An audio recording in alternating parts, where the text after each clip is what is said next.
Okay, so far we have seen we have created a purchase order with a purchase order header, 2 lines, and for each line the corresponding shipments and distributions. Now the purchase order that we created has a purchase order number of 5367. So let's look at from the database standpoint how this purchase order is created and stored, and with respect to how the data is logically separated using the org ID. So the PO header all stores all the header information, the line all stores the line information, the line details, the line location all stores the shipment details information, and the PO distribution all stores the distribution information. Now, so let's go and select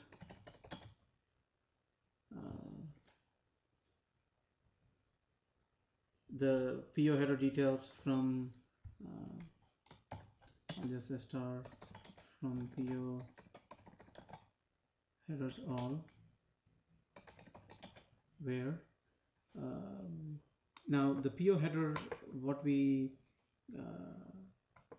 the PO number that we see here is stored in a column called segment 1. So now how do I know it's stored in segment 1?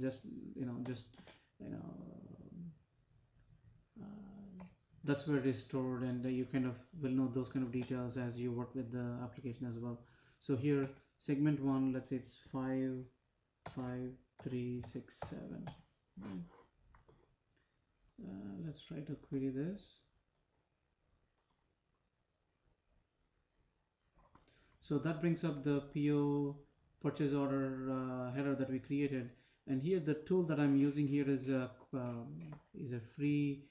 freeware from Quest called Toad. If you go to toadsoft, toadsoft.com, you can also download the free toad.com. You'd be able to download it, and initially it is downloaded. You have a 30-day trial, and then after it expires you can re-download it.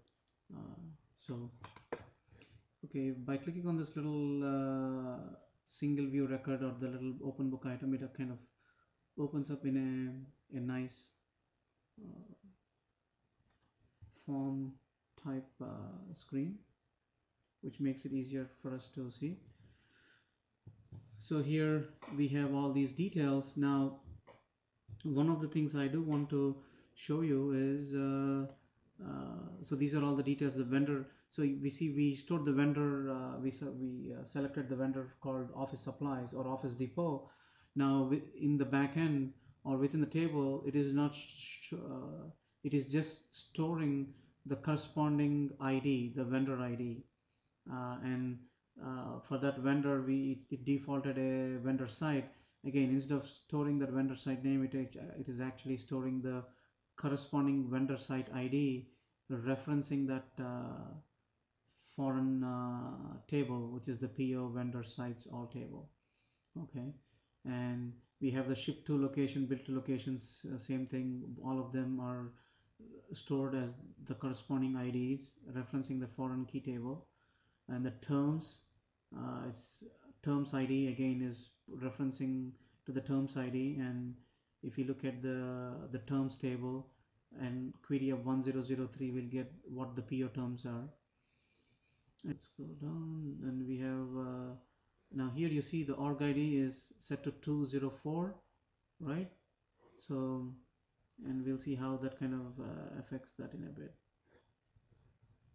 All right. Now here, one of the other things, I don't know if you noticed, is we don't see any amount